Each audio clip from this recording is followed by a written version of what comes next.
Hi, welcome to The Truth with Tal and Isaac. I'm Tal. I'm Isaac. Episode number 74 coming at you tonight. Donovan Mitchell trade last week. That was huge. Fantasy football talk and NFL award predictions. Yes, that's correct. Good episode. We didn't do it yet. No, it's going to be good. And it took you about 15 minutes to print your papers, so we're off to a real rocky start, maybe guys. 10 minutes tops. Over. Best 74 of all time. Merlin Olsen, NFL Hall of Famer, broadcaster, and actor. He was a big show on Little House on the Prairie. Wow, awesome. Yeah, off the top. You love the off the tops. I got a couple good ones. Actually, I only have 3 today. The home run deals in Major League Baseball. Aaron Judge, he's got a good chance of 62. Albert Pujols has a good chance of 700 for his career. Yeah. And I think Miggy's at 3 or 4 home runs for the season. Take 4. Take 4? Okay. So 5 is probably the top. He's not hitting 5. He's not hitting 5. Yep. U.S. Open tennis, great tennis tournament so far. Nick Kyrgios is a beast. He's kind of an ass sometimes, but he's so entertaining, and I hope he makes the finals, and I hope he wins it all. I want the American. The nice guy. Tiafoe? Yeah. He's Francis? That's my boy. Yeah, he's a dude. I'm pulling for him. We watched some of him last night, and he's just awesome, and like you see that raw emotion coming out, and you don't see that enough in professional sports because they're all multi-millionaires. He's not. Right? And he's only 24, I think, right? 23, like he's young. 24. Like his family came over from Sierra Leone. His dad worked at the USTA Center as a maintenance dude. That's how he got access to the facility. It's a great story. Look him up. College football. Nice to have you back. Thank you very much. Michigan looks pretty good. Sparty looks okay. Bama and Georgia look like freaking NFL teams. We'll do more college stuff in a bit. It's a tough time of the year for college right now, where it's just like you have no idea the Ohio States and the Georgias are just going to steamroll crappy teams, right? Yep. Michigan's going to steamroll Hawaii by 45 points. Michigan's non-conference schedule is the weakest it's maybe ever had. Their whole schedule is just a joke, which I don't like, but whatever. I don't really like it either. I like it when they play Notre Dame, honestly, and I think they're going back to playing Notre Dame next 2024 maybe. A couple of years. Yeah. Play Notre Dame. If you lose, you lose. Big deal. But play one good non-conference team. I agree. Dwayne Casey. You need to tell us the Dwayne Casey story because that's an awesome story. Yeah. I didn't have this written down. Dwayne Casey was at the Tiger game with Colin Noah, shout out Cousins, and producer Dale. Dwayne Casey was calling a Noah? No, I said I was. Okay. Yeah. So we're at the game, watching the Tiger game, and then on the jump, this is like a random weekday night game, so there's about 600 people at the game, tops. $12.50, I think you paid for the ticket? It was like $9. Yeah, it was cheap. And they're like, welcome Pistons head coach Dwayne Casey on the Jumbotron, or the screen. So we're like, sweet. And then I'm like, I think I know where those seats are. So we're kind of looking. I'm like, yeah, that's him. So in between innings, walk over. I kind of do the camera gesture and politely say, hey, coach, yeah, come on up. So calls us up to his little booth area. We go up with him. He's out of his seat with his hand ready. Shakes all of our hands. Super nice. Talked to him for a couple minutes. Told him we'll see him on opening night. He was really happy about that. Told him to tell Cade and Jaden and all the boys. I say what's up. He was super cool. Earned a fan for life. I may have said not a big Casey fan prior to last week. Not a big. You were not. KC Pistons head coach guy. Okay. Whereas I respect and like what he did in Toronto, and I understand the impact that he had there. Yeah, Toronto, thanks for giving him to us. We like him. Now I do. I didn't love what he brought. Corey Joseph doesn't need to play 30 minutes a game. I'll stand by that. Other than that, I have to completely root for Dwayne Casey now, and he is my man. So Dwayne, and he said he's watching the show. Didn't say that. He didn't say that, no. But he might be. But Dwayne, respect, you're the man. Let's go Pistons. Let's go get an 11 seed this year. Okay, I'm good with that. Yeah. Any other off the top stuff you want to do? Top Gun 2. Watch it again. It's awesome. Really, really, it's just awesome. So I've seen it twice. It's so good. Shout out to Mom for going with you. She really wanted to watch. I'm like, okay, I'll see Top Gun again. Sure, on her, deal. Then football starts on Thursday, which I'm really, really excited about football. We'll talk about football soon. And I won. I ordered 2 Elite jerseys today. 2 Elite jerseys I ordered. I will not say what they are. You will see them behind us soon. One of them you can predict easily because he may or may not be on Dad's shirt right now. It's Keith Cunningham. And then I've got another jersey that's a guy that I'm just a big supporter of, and it's maybe the nicest jersey hint in football. So you can probably put it together. Guy I really like, maybe nicest jersey in football. Hebert? No, not Hebert. Herbert. Herbert. The Chargers quarterback. Okay. Ordered the powder blue. Yeah, so that's what I've got. And I won my rec league championship. Shout out Tom, Carson, Luca. I heard it got a little chippy. And Tom, Carson, Luca, Isaac, and Chris. It didn't get it got chippy, but we're not going to delve into it here because I think we've got some listeners from the league, so I don't want to get fined or suspended. So just we won and it's done. Okay, good job, Holy Names Knights. Yeah, good job, Holy Names Knights. Good job, Knights. Luca too. Luca was good.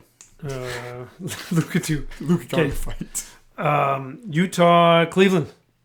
All right, so go for it. I was shocked. Isaac sent me the text, and I'm like, "What?" Like, it took me a minute or two to process, right? Because it's always been Knicks. So who else can get them? I heard not one thing about Cleveland. Now, in hindsight, it does make sense. Cleveland, I think they took a calculated risk, and we'll get into whether or not they should have done that in a little bit. But I love trades. Trades are exciting, and it was good. You want me to go into some of my analysis, or? Yeah, you can spew some nonsense, and I'll clean up the mess. Okay, so there's going to be lots of analysis on both sides. Here's the issue is not getting enough attention. D-Mitch was the guy who first started hey, I don't want to play with Gobert, we got to mix things up. And he didn't want to play with Gobert because they, I think, realized that they had reached their ceiling as a team. But the other thing that's not being talked about as much is Utah is so racist. There you go. That's why he wanted to get out of Utah. Like, it's just true. Yeah. It's true. I don't think it's the sole factor. No, it's not the sole factor, but it is one of the factors. Probably sucks going to games with just a bunch of racist white dudes. Yeah. Like, I don't know if you heard about that thing last week. Well, you heard about it, but if our fans heard about... Our fans. Shout out the fans. Yeah, shout out the fans. Thanks. Duke was playing volleyball in Utah. I don't know, wherever Brigham Young plays. Salt Lake City, probably. Okay.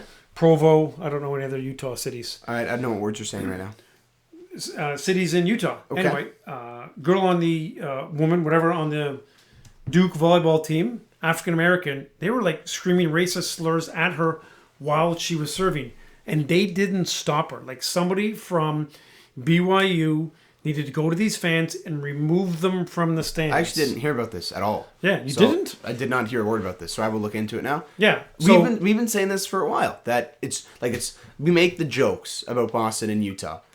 Quantitatively speaking, there are numbers and factors that we can back this up in multiple events of people saying things in when videos. LeBron James and Duke University support our arguments, I think it gives our arguments a little bit of credence. And when LeBron supports our argument, that means his radical fan base will support us as well, and that's like 3 billion people. True, that's a lot of people. So I don't think that got enough attention. Think about the fans and who they've had to cheer for a long time. John Stockton, Karl Malone, Rudy Gobert. Well, they didn't like Rudy Gobert, but nobody likes Rudy Gobert. He's the most hated guy in the NBA. Except Carson. Carson Sadler loves Rudy Gobert. He does? Yeah, not sure why. I think they have similar jump shots. Sorry, Car. Nice response. Yeah. Obviously, they like John Stockton because he's a cracker who went to Gonzaga. It fits in perfectly in there. Karl Malone. Okay. What? Yeah. No, I think Stockton's a likable player. I think he's a likable player too. He was actually a little dirty though. There's some stuff with him and Isaiah. In that era, I think, especially the small point guards, shout out Zeke. Yeah, he was tough. But Karl Malone is not an urban player. He's not from Chicago or Detroit. He was like from some farm like in Oklahoma or something. Okay. So he was a farmer rancher dude. That's why he got along with the Hicks in Utah. But everybody else, I think this is going to have a long-term impact. Like, I don't remember who it was. I think it might have been who the Pistons just traded for, the free agent, the guy that they signed for 3 years, power forward. Marvin Bagley? No, put up good numbers, but they traded him for a first-round draft pick. Jeremy Grant? Jeremy Grant, one of the things that he said why he signed for Detroit, black head coach, black general manager. That's relevant, especially in the United States. So I think this is going to help Detroit long-term, and teams like Utah and Boston, I think it will hurt them in the long term. Okay, now let's talk about the dynamics of the trade. Can we get some basketball stuff? Yeah. Some nonsense in there, but like there's a lot of good stuff in there. Good material ahead. I think you're reading a little too much into it. I think I'm playing the race card a little too hard? A little bit. Like, I understand the factor, but here's why D-Mitch got traded. D-Mitch got traded because for the past year, we have been calling Utah's going to implode, and it's going to get ugly, and it's going to happen, and everyone's going to go. And we saw it with Gobert. It happened against the Clippers, minus all the guys. Well, it happened 15 months ago. Terrence Mann was the one that planted the seed, and then Luka Doncic was the one that Yeah. I think was just like, okay, whoever you have on the court, put him on me, and I will get whatever I want on him. And that's what Luka did to Utah for a series. Look, here's the deal with D-Mitch. I would consider myself a D-Mitch supporter because I kind of think he's maybe a little sneaky underrated at this point because... He puts up numbers. He puts up numbers. Look, some people kind of crap on him because he has some issues in his game, 100%, right? Like, well, let's go through them. D-Mitch, the effort and the defensive intensity has not been very good, especially in the playoffs defensively. Last series against Dallas. Completely agree with you. He was so... If you go... Like, it's like James Harden bad. It's unbelievable. He's like standing, not even moving. That's an issue. He's inefficient and forces a lot of shots. That is statistically speaking, that is an issue, right? He's a high volume scorer that misses a lot of shots. Playmaking, that's another issue, right? Like is he a shooting guard who's 6'1"? Can he run the point? Can he get 10 assists a game? So there's some issues with D-Mitch. Here's the deal. This team that he's going on, so much of that is going to be helped, right? Darius Garland, who I'm a big guy. Darius Garland is 22. He's going to be a 10 assists, 22 point per game guy. Garland's a great player. Right? So D-Mitch is not going to have to do what he had to do in Utah. His role is going to be smaller, and he's still going to be able to do everything he does down the stretch. So I talked about some negatives, D-Mitch. Positives. Dude is 25, and he's the oldest guy in this playoff rotation. He's older than Allen. He's only 1 year older than Allen, I think. He's older than Mobley. He's older Mobley's than Garland. He's older than Okoro. Just turned 21 or something. Right? They've got Kevin Love and Rubio, but they aren't long-term guys, right? They'll flip them, I think, eventually, especially K-Love. I think he'll be solid on this team, but I don't see a spot for Kevin Love on this team in 2 years or 3 years. Oh, I think they might trade him this year. Yeah, they might 100%. trade him now for a wing. Depends. Yeah, what can you get like for a more him? athletic wing. But D-Mitch, he scored 57 points in his third year at age 23 in the playoffs against Jamal Murray in the bubble. Do you remember that? They went crazy. Stupid. He had another 50-point game that series. So he's a guy on the playoffs that will show up offensively. Again, defensively, there are some concerns. Mm-hmm. And you want to look at it as a whole defensively. Darius Garland is not a very good defender. And he's also very undersized. I don't care that they're both 6 feet tall. Whatever. I care that they don't play defense. Yeah. Like how tall is Pat Bev? Yeah. Right? Gary Payton is... How tall was Gary Payton? 6'2" or something? And he's the best guard defender ever. Defensively.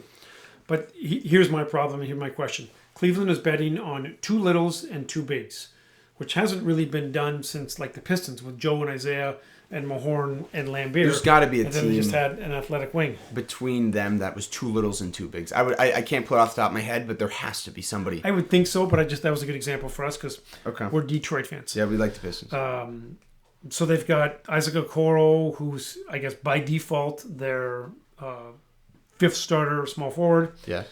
In the playoffs, who is going to guard the Chris Middletons of the world, the Jaylen Browns, the Cade Cunninghams of the world? So it's a good question. Okoro can guard 1 through 4. Okay. Okoro can guard most guys on the court. You're going to have Mobley and Allen on the 2 bigs. Boston.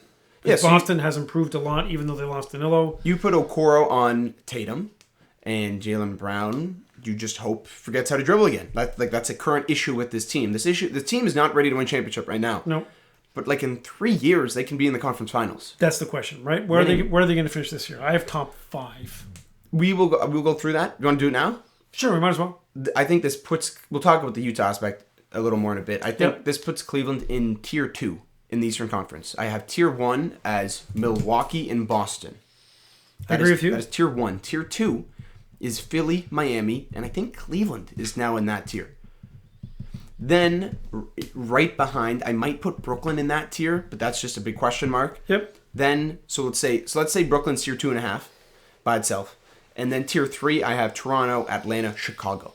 Probably, Toronto ahead of that tier. Ahead of those guys. And this will be the question, right? If Philly or Miami or Cleveland has some type of an issue, then Toronto jumps into that 5 spot. I think worst case Toronto is a 6 seed. I agree. Maybe 7, but that's if Siakam's out for 40 games. And Atlanta goes crazy or Chicago goes crazy, which I think is pretty unlikely. Toronto's ahead of Atlanta and Chicago, but I don't think they can beat Brooklyn in a 7-game series if Brooklyn has their guys. Vaccine, who knows? Big if. Who knows what stuff will be, right? Just question mark. Toronto doesn't touch Philly. Toronto doesn't touch Miami. I don't think they can beat Cleveland yet. So, yeah, there's some issues with Cleveland and how competitive this East is, especially at the top. Super competitive. Is this the best the East has been in a really, really long time? I don't know. We'd have to do some research. Just I can't remember a team because like I hate Atlanta and Chicago. I hate Atlanta. Yeah. They should be a playoff team. Yeah, and they'll be 7th seed or 8th seed. Like they'll have to go play in probably. Right, then there's good like I know we talk about Detroit, but Detroit is a very fun, young, up-and-coming team. They cannot run with any of these teams in the playoffs. No, Detroit cannot compete. All this stuff, like, I'll tell you who this trade hurts. I think it hurts the Tier 1 and Tier 2 teams, right? Because Philly's window, Philly's window is now. Yeah, Philly's window is now. Miami's window, I think, is pretty much now. I am very low on Miami. Yeah, we'll talk about them towards the season, but... Boston's window theoretically should be a long term, but Marcus Smart is going to lose his crap. Smart's going to lose his crap. Al Horford is old, and Jaylen Brown's, I think, might leave in 2 years or a year or whatever it is. Yeah, he's got 2 years left. So it's going to be very interesting. Now, in 2 years, Cleveland should be a top 2 or 3 seed. Detroit is not going to win a lot of games next year, so they'll be, they're going to win 28 or 30 games maybe. And they're in then their the year division. after that, Then the year after that, then they're going to start to win some games. Then they need to be a 7 or an 8 seed. But 3 years from now, Cleveland will be one of the top, 2 or 3, and Detroit will be a little bit behind them. It'll be interesting 4 years from now. I would argue that the Cleveland Cavaliers have the most promising decade ahead of them. I think Cleveland, assuming their players stay there, which is a big if in today's NBA, but I agree with you. Garland just signed 5 years. Mobley's going to sign. They're staying for at least this next 6 years, 100%.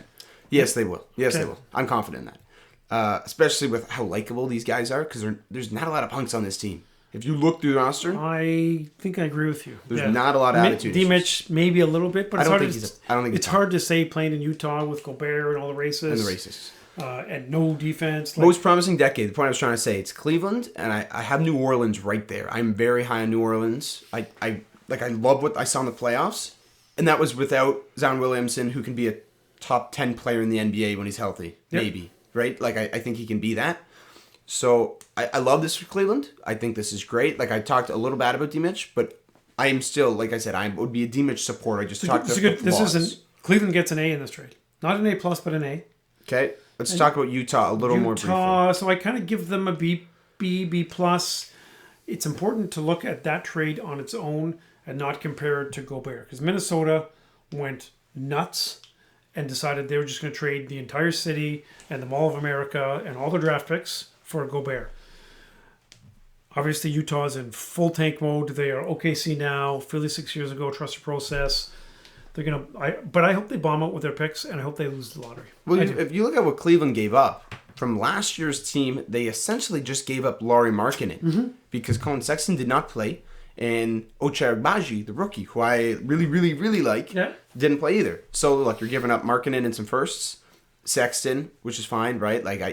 Sexton's going to go and put up numbers. They were going to trade him anyways? He's not a winning player. So they were going to play him anyways. They wanted to sign and trade or do something like that. So it's very interesting when you look at last year's team and how this differs. It's not like they lost a lot of core guys.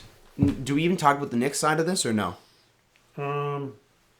Knicks, you suck. No, the proposed offer that Woj put out there. Yeah, go ahead. RJ Barrett, Obi Toppin, Mitchell Robinson, 3 firsts and 2 swaps. That is objectively a better That's a better offer. trade. So this is what Woj said New York offered. Now, if this is true, why did Utah say no? That's what I don't understand. If this is legit, if you want to play that game, if this is legit, is it because they know Barrett, Toppin, and Robinson are going to help them win? Yeah, could be. They also know New York, even though the franchise sucks, New York is still a destination for free agents because they want to be there. So maybe they think 2 years down the road, the Knicks are going to suck. But hey, somebody, who wants the big limelight is going to want to go to New York. Well, yeah, Shai Gilgeous-Alexander is going to get pissed off in a month or two, and then he's going to... Shai eventually is going to say, I'm tired of tanking. I want to win now. And that's probably going to be the next... That's the big narrative. Disgruntled star, probably going to be Shai. That one that hasn't been Except the Pistons are now in a position to trade for Shai. Well, you can come to Detroit. Oh, we like Shai a lot. Yeah, and we can play Cade, Ivy, and Shai at the same time. Bay at the 4? We'll figure it out. No, you might have to trade Bay for Shai. I don't want 3 firsts from Cleveland. I don't want 3 firsts from Cleveland because they're gonna win. They'll be in the next 20s. 3 years. Like I want New York Knicks picks. I want Lakers picks. I want the Lakers 27 and 29 firsts. Like I want to get those picks just because I know they're gonna suck. So hope Utah bottoms out. I heard LeBron likes Killian Hayes. All right, cool. Bogdanovich is gonna get traded. Bogdanovich will get traded. Conley will for get traded. sure. I assume Clarkson will get traded because all three of those guys have value. Yep. Like Bogdanovich is. He's solid. Like, is he worth a late first in a couple of years? I can see Miami giving up a 27 first for him.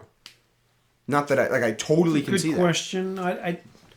They're gonna get as many picks, if not more, than the Thunder simply because of how this Gobert trade skyrocketed them. So enough on that. Okay. Do you have any closing thoughts? No. Good job, NBA. This is a NBA. fun storyline. Came out of nowhere. Yeah. NFL award predictions. Yes. It's NFL. It's football time. We're so happy to have you back. Thanks for coming back, NFL. So now I'm gonna play. By the way, I played that myself. I did not get that from the internet. Okay. Like the Holy Names Band played that for us. Thank you so much, Holy Names. Thank you so much, Holy Names Band. Shout out. This is from the St. Gabriel Grade School Band. Grade School Band, nice. Very nice. I think that song. Do you know that's the when they go through the highlights and the rundown like what? Chris Berman. Yeah. That is that song. I love that song. Watch that a lot. What instrument was Theo playing in that? He's playing a couple. That was the St. Gabe's Band. Thank you for bringing that to us, St. Gabe's Band. Yeah. Not from YouTube. No. No YouTube. Yep. We're good. We're good. I think Theo plays the saxophone. Yeah, he was doing the sax. Yeah, good job, Theo. Alto sax. Yeah. Okay, NFL award predictions. So I actually looked at the betting lines. I normally do not do that, but I just wanted to see what they did for MVP. The top 11 MVP quarterbacks. Okay. 11. Oh my God. Who was the 12? Was it like Jefferson, Cup, Taylor, Henry? Yeah, Taylor was I think 12. Do you remember any odds or no? Because I have put a couple long shot future downs. I did not like. Okay, who's your MVP? Who's winning? Allen. I'm gonna take Herbert. I'm gonna say Herbert. Yeah, I mean there are two offenses that are gonna throw the ball a ton. Both of them are gonna get some running touchdowns. Yeah, I think they had Herbert third. They had Mahomes second. So so then the odds have changed because Allen, when I Mahomes, checked, Herbert, Brady and Rodgers. Rodgers, Burrow, Wilson, Stafford, Dak, Jackson, Kyler Murray. Well, it depends where you look. Kyler's not winning anything. Just I'm low on Arizona this year. I really am. Herbert, I think he's 9-1 right now. I'm not going to place money on it. I have placed some money on some names. I'll say. I haven't put on Herbert. 9-1. Does that mean $900 or 900 plus? Well, it's plus 900, right? Plus so 900. Yeah. So if I win, if I bet $10, $10, I return I think $90, right? Or $100 and I profit 90, something like that. Mahomes, obviously. I think Lamar is a guy that hasn't been talked about enough. I agree with you. They win 12 games and he stays healthy. He's been pretty quiet considering these guys always get their money. What are they going to let him go? Yeah, so the contract thing is a big, right? Like, there's no way they let him walk. It's a little risky for him to be out there, but I think he's just kind of pissed off that he hasn't got what Deshaun Watson, the potential rapist, got. Potential rapist? Rape convict? Yeah. We can say for sure convict. He's got, for sure. We can go with full-on rape. We can use the R word. Yep, we can use the R word. Raper. Rapey. Rapist. As Step Brothers said, I am so not a raper. That's a Step Brothers reference. I think Lamar is a guy that I don't know his exact odds, but he's a guy I might place $5 on. Offensive Player of the Year. So I have a bet on this, and I love the odds that I landed for this a couple days ago. Who is your? So this is usually like RB wide receiver that puts up a ton of yards. Jefferson, Chase, Taylor. I'm actually going to go with Brady because I think Brady is going to get 1 billion yards, but he will not win the MVP. So I'm going with Brady because he's 45 and he's going to have like 5,500 yards passing. I don't think they'll give this to quarterback. I think this is player time. And the player that I'm going to go with is Justin Jefferson. Mm-hmm. I think he's going to take a huge lead this year. I have $5 down on Justin Jefferson to win Offensive Player of the Year. It would return $85. That's good money. He is 16-1 to win this award. I know there's a lot of guys. I guess they just have to spread it out, right? But Jefferson has 4 great weeks, and then I cash out at $25, and there we go. Yep. And then I can go and put that on spreads, right? Who does Minnesota play twice a year? Jeff Okudah? Yep. And who else does Minnesota play? Chicago. Yes, exactly. Which pretty means the ghost of Fensick, who was a safety from the Bears. McCaffrey, if he stays healthy, obviously this is his name written all over it, but I'm not betting on him. Yep. And then Jamar Chase, if he takes the leap, but I don't know if he will because his defensive attention he'll draw. Defensive player of the year. This is just a total crapshoot. Defensive player of the year. I'm just going to pick Aaron Donald until he retires. I mean, sure, Myles Garrett could put up 25 sacks, but Aaron Donald is now going to be in the conversation of the best defensive player of all time, along with LT. You got to pick him. I have a flag that I'm going to plant on Aaron Donald. I don't like him. This is a bit punk, eh? This picking the helmets up and smashing dudes in the head. Just practice. I am officially not a big Aaron Donald guy. I just don't love smashing dudes in the head, and no one talks about it. You know, if Garrett did that, everyone would go nuts. Lions do not play the Rams this year, right? No. Next year they're going to play the Rams. Aaron Donald's going to start to slide a little bit, and you know who's going to eat him for lunch? Penei Sewell. Penei Sewell. And Penei Sewell is going to be like 7'4" at that time. Yeah, and they're going to draft Penei Sewell's brother Noah as a linebacker with their second first-round pick next year. I'm totally on board. That'd be so awesome. I think TJ Watt is a guy that, like he was really good last year. I can see him getting this. So who are you picking? I'll go TJ Watt. Okay. I think Micah Parsons might get it. Yeah. I hate to say it, but if you want to look at Dallas, he's damn good. He does a lot of things. In the attention they're going to get, and then there's I think Nick Bosa of San Francisco. He's as good as I think they can be. Yep. What do you want to do? I have offensive rookie of the year. Offensive rookie of the year. I have no idea, right? Like I had Kenny Pickett down, but now Trashinsky is going to start. Who's captain? He's a captain. He's captain.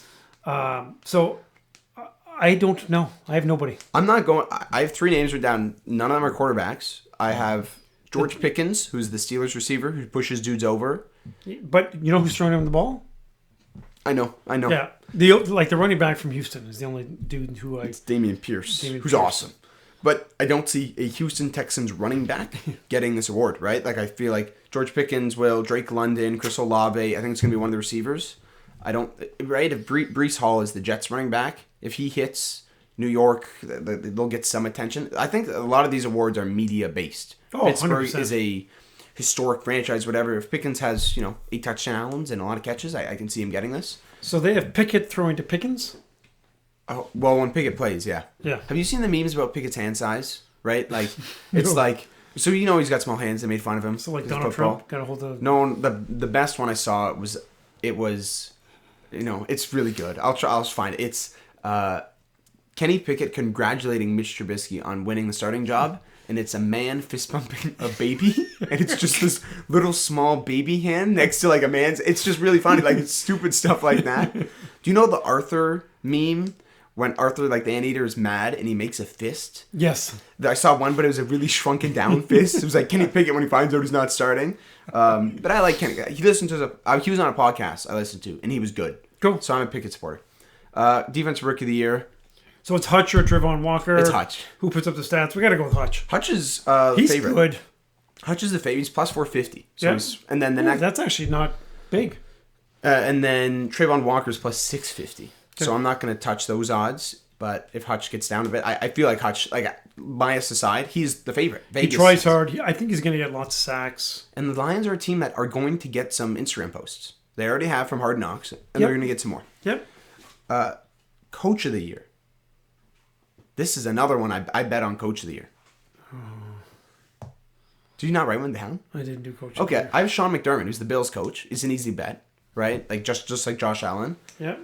Same odds as Jefferson, 16-1. $5 returns me $85. Bills start off hot, win some games. For sure. Like I just feel like this is McDermott. It's a tough one. Again, I have John Harbaugh because I kind of like Baltimore this year. I was gonna say Harbaugh because they might do a worst to first. Yes. Yeah. Just like the Lions will do. Okay, so I'm going with Harbaugh. Okay. Comeback Player of the Year. There's one name. Well, there's 3 names. There's McCaffrey, Henry, or Baker Mayfield. And the problem is, like McCaffrey and Henry, if they're healthy, they're both going to put up like a ton of yards. But Baker Mayfield is actually going to have a comeback because he was poopity poop last year, a little dinged up, but he's going to have a pretty good year. So I got to go with Baker. I have a name that you did not say. It's a rookie. Brian Robinson, the dude who got shot twice in the leg. Ooh. If this guy plays and is remotely good, Yeah. people are going to go nuts. And we'll be two of those They people will going go nuts. nuts. I mean, the problem is he did get shot a couple times. He's a beast. Yeah, and he plays for Washington. Nope, I am full on Brian Robinson, comeback player of the year. Imagine. That would be so... A rookie winning comeback player of the year after he got shot? I'm so in on the storyline. Okay. Give him his own Hard Knocks spinoff, but it's actually just Brian Robinson. So I'm a fan of Brian. I know nothing about the dude. The fact that he got shot and it's still like, okay, week 5, he should be back, is sweet. So Brian Robinson. And, right, McCaffrey might win. Might win. I like Brian Robinson. That's a good bet, actually. Okay. Okay, fantasy football. Yes. Go ahead. Fantasy football is fun. Here we go. Like, here's the thing. I'm going to give you my stats afterwards. Here we go. Why I'm is just fantasy football fun? Because you get to talk crap to your buddies. Because anybody can play it. It makes you focus on virtually every game. So if there's a crappy Thursday night game, because middle of November is going to be a crappy Thursday night game. But guess what? You're still going to run out. What's up?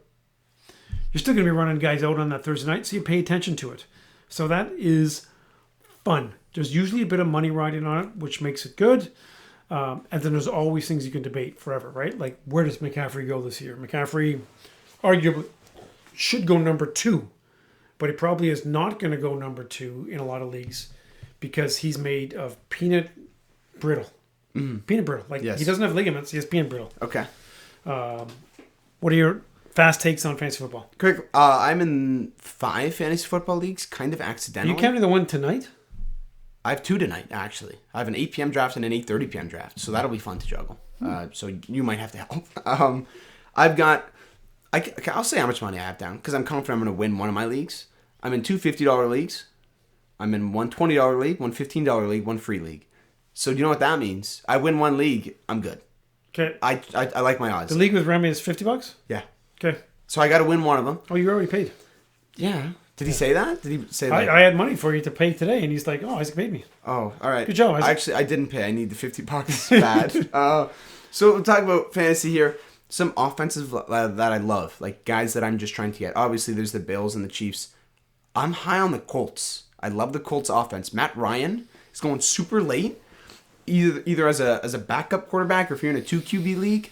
High on Matt Ryan for the you can get him with your last pick. You can get him after Tucker. So I like the Colts. I like the Ravens offense, as I said. I like Lamar. I like Dobbins. He's going to miss some time, but I like Dobbins. Mark Andrews is like a round 2 tight end, which means he's really good. Yep. Rashad Bateman, the rookie last year, I think he has a good year. So I like Baltimore. Obviously the Chargers. I won't talk about them. And then Denver. Javonte Williams is the man. Russell Wilson, I think, is going to be really good. Judy, Sutton, Hamler, Albert O. They've got a lot of guys. Melvin Gordon. So I have Melvin just to back up Javonte. So those are some offenses that I love. I have a bunch more takes, but you can keep going. Say some nonsense. Wait on quarterbacks. That's my strategy advice for you. Yeah, Do you want me to go through some of the other stuff? keep going. Yeah, Okay. go. Fantasy football started in the 1960s. Bill Winkenbach, who was one of the Oakland Raiders owners, started the Greater Oakland Professional Pigskin Prognosticators. So think about how much sports have changed. The dude Ridley from Atlanta, Calvin Ridley, yes. Calvin Ridley, bet on himself and got suspended for a year. This dude here was created a fantasy football league where, for sure, he bet on Raiders. As an owner, as a co-owner. Owner, That's which cool. is awesome. What's that guy's name? Bill Winkenbach. Appreciate you, They Bill. obviously called him Wink. Appreciate you, Bill. He's dead. Yeah, Winkenbach family, thank you for your service. Thank you for your service, Winkenbach family. Shout out, Wink. Salute the Bill. Okay. Then his buddy, Andy Musalimas, bought a bar and then opened up the Fantasy Football League. That's close to Mussolini. Yeah, to the public. So then it became like a thing. So late 60s, everybody in Oakland started to do this stuff. I started playing in 1996 when they had to use the Monday morning box scores from USA Today to determine who won. That's cool. That's just so like nuts to me because Yeah. I'm so far from right. Like it's just crazy. It's a different world. Okay, keep going about the history of fantasy football. That's all I got. Thank you, Professor. You're welcome. The value on Tom Good take, Brady. Tal. Thank you. The value on Tom Brady is ridiculous. Like he's going like QB9, QB10 in some drafts. I know he's 45, and I know he's probably not going to be as good as last year. But like, am I picking Trey Lance ahead of him? No. In one league, I picked Lance and Brady quite late back to back. So I've got like the opposites, right? Like I know Brady's going to get me 24 a night. And then I've got Lance if I want to mix things up. So I feel like Brady is I kind of wish Brady had a kid like at Michigan, like a lot of guys do. So then he'd have this kid who'd be like 24, 25 years old. Oh, yeah, I feel you. Like Deion Sanders, his kid is quarterback, and he's like awesome now, right? You saw that? Yeah. Awesome.